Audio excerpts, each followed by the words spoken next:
I have explained repeatedly about just Taoism in the past. Especially today, I would like to talk about the core values of just Taoism. It really comes down to two main points.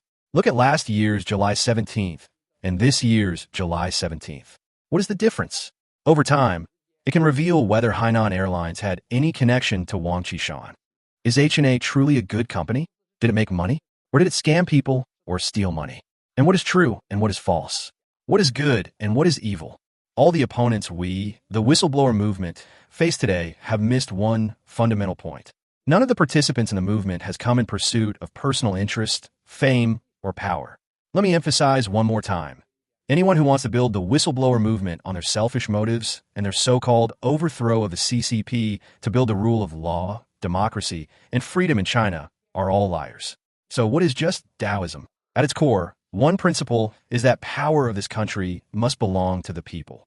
I've repeatedly said, when power is privatized and property is nationalized, the people fall into deep suffering and disaster. This is a political philosophy I agree with. So, the first principle of just Taoism is that power must belong to the people. Wealth must be privately owned and respected. That's the first point. The second principle of just Taoism is, at the very least, we must recognize now that as human beings, our basic needs, food and shelter, must be met. Once we have a home, then, just like Maslow's hierarchy of needs, we could develop sexual desires, seek joy, and pursue dignity as a human being. What is the minimum we should have as a human being? We must have freedom of faith. Of course, this must be based on the rule of law. We must have the right to be respected. We must have the right to speak, also within the framework of the law. It's not that the world will be in chaos if you say it.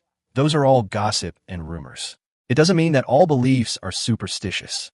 Under a legal framework broadly accepted by society, people should have freedom of beliefs and freedom of speech. That is the second pillar of just Taoism, of New China, freedom of belief and speech.